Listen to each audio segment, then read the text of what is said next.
देवराज सेव्यमाण पावनाङ्घ्रिपङ्कजं व्यालयज्ञसूत्रमिन्दुशेखरं कृपाकरं नारदादियोगिवृन्दवन्दितं दिगम्बरं काशिकापुरादिनाथ कालभैरवं भजे।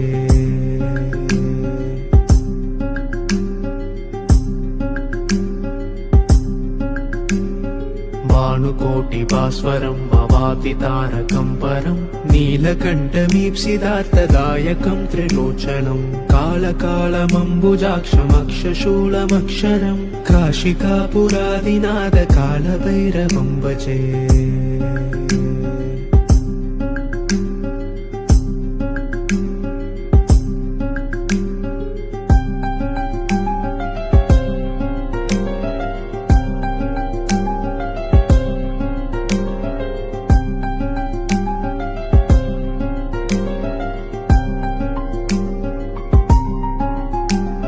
शूलटङ्कपाशदण्डपाणिमादिकारणं श्यामकायमादिदेवमक्षरं निरामयं भीमविक्रमं प्रभुं विचित्रताण्डवं प्रियं